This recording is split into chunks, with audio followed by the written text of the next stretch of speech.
Hey guys, Ashraf here, and welcome back. It's been a long time since I see you guys, since I think it was almost a month since I uploaded a new video. Sorry for that, been a little busy.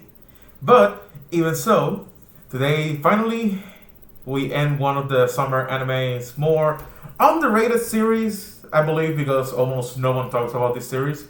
I'm talking about, of course, of I'm Standing on a Million Lives, which is a type of isekai that, honestly, it doesn't get the love and praise it deserves because I'm saying it's not for everyone. It's a little different from the anime we are used to, but at the same time, is very similar. Not to spoil out of this season, but first season of the anime is a little tough to get into it. I personally dropped it like 3 times until I finally grabbed a hold of what the series is about.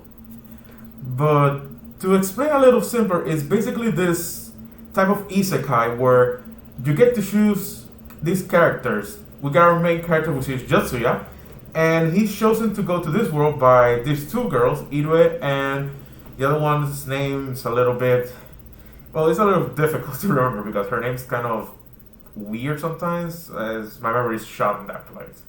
But they chose this person to be the 3rd member, and they explain that this isekai basically is, you have to do a quest, and every time you do a quest, you get to ask a question of this game master, which I don't know where the hell they get this design, but even so, we get to see these characters go into this world, and Jotsu's person that is mostly not emotionally disconnected, but he's not that apathetic of every person. He believes more rational, everything needs to be done a specific way. He doesn't care about the emotions of anyone besides himself, or he at least tries to establish this image of himself. And the first season, we get to see a little bit of his character, and we see him as this kind of edgy person, but not completely edgy, but like somewhat devoted of emotions. He's only interested in completing the quest and getting to see what the world is and the ultimate objective of this. And at the end of the first season, we get to see up to the 4th person that joins their party. And then we ended with him having a realization that he did something in that world that he thought was fake.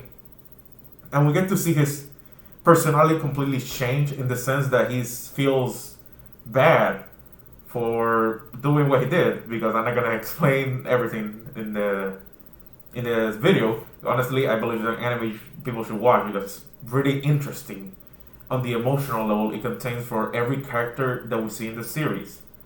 And after the scenes in the first season, we get to see him basically telling him, have you decided, or have you come to a conclusion what you need to do, which is what the game master asked Jutsuya.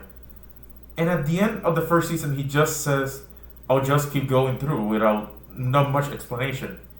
And then finally, season 2 rolls around June, July, I think it was June or May. It's close to the dates. It's a little bit difficult to get a specific. I think it's June. But we get to see the first episode. And the first episode personally broke me because Jotsuya gets to see every time that they go into this world, a time lapse happens. First time he came around was normal. Second time he came around, almost 10 years have passed by, which was with the 4th member. And now they get the 5th member with Jotsuya was entrusted to find. We get to see that a time skip has passed once again of 15 years. And the people they met on their previous journey, they see how the world was affected and how everything was influenced by their actions in the last quest, which started a great conflict in the world. And we get to see Jotsuya just suffering a little bit for one person. The one person he actually truly realized that was the most similar to him in the world. And we get a beautiful scene between these characters that just makes you want to cry because, like I could say, it was a love that never got to be what it is. And that part just was beautiful, especially the sound they put in the show. It just it, it was a different experience altogether. And then we continue this second season, and we see his mentality has begun to warp even more than he already was. He no longer cares that much about his comrades, but at the same time, he's getting more connected to this new world. And we get to see his realization that, well, he says, humans are scum. That's what he's been all about the entire season. And seeing monsters sometimes have more emotions to their own kind, more connected than what humans do, makes Jotsuya basically feel like humanity is a lost cause. And I get it because it's something that some people struggle with. And when you see everything in the world, it is true. You feel like humanity is lost. And I relate a lot to this character, to Jotsuya, because we see him through this journey on this the fifth quest. And it's a very interesting concept what they're doing this. And honestly, I resonate a lot with these characters. We get to see the fifth character, which is Tori, and his character is just very unique because he's a person that wants to help his family, and he was also a very complex person. He's a basic person that you see him, you know what he's about, but internally he's one of the sweetest persons and cares very deeply for his family. The complete opposite of Jotsuya. The other characters you get to interact a little more. And then comes the sixth quest. Honestly, I was disappointed in this half of the anime because I read the entire manga. Up to now, it hasn't ended yet. And that quest is one of my favorite ones. And the anime decided not to do it. They went to say, oh, you have two quests instead of the usual, oh, you're going to do this.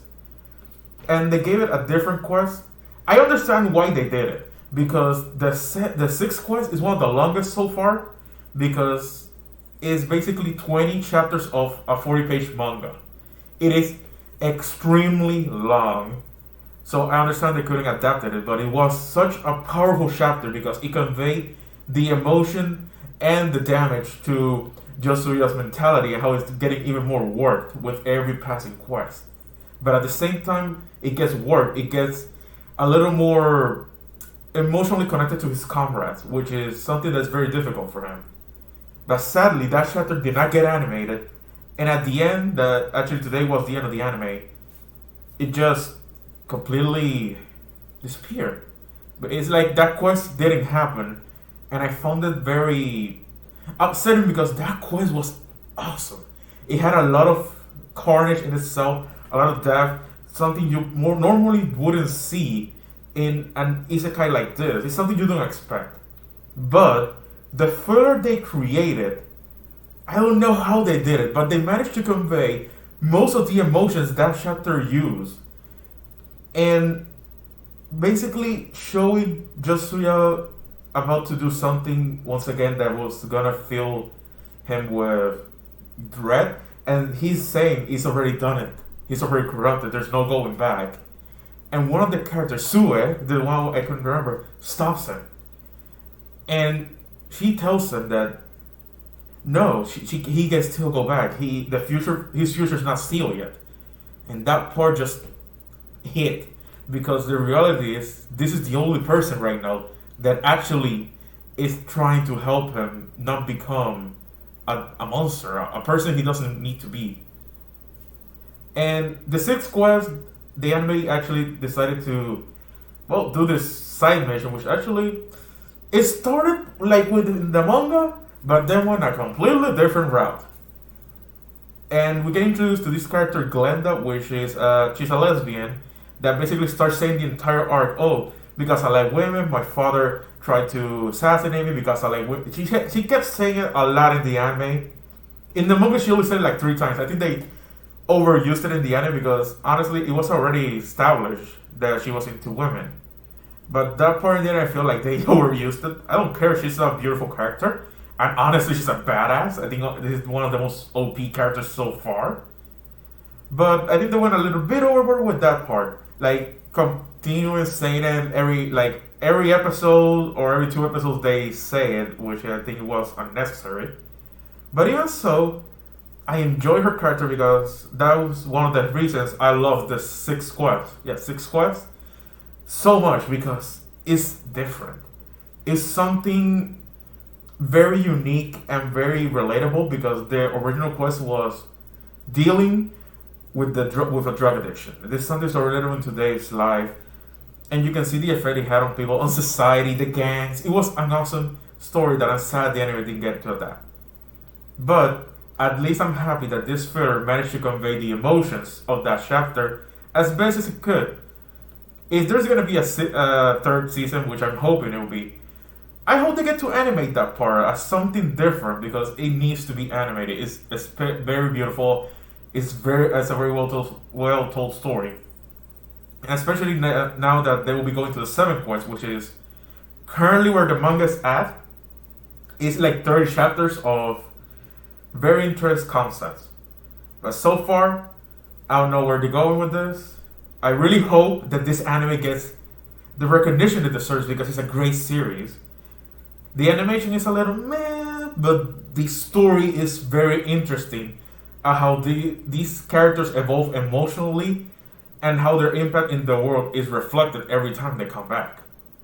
So, guys, that will be it for today. This series honestly is beautiful. I really recommend you read it if you want to watch it.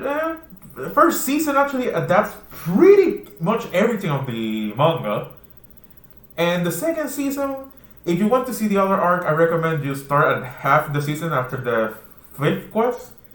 Yeah, after the fifth quest is completed, stop there and continue with the manga to see the actual quest they did, which is the Rainbow Star Addiction, which is pretty good. Even so, thanks. And honestly, this channel has been like, it's like 20 subscribers. I really didn't expect this to happen.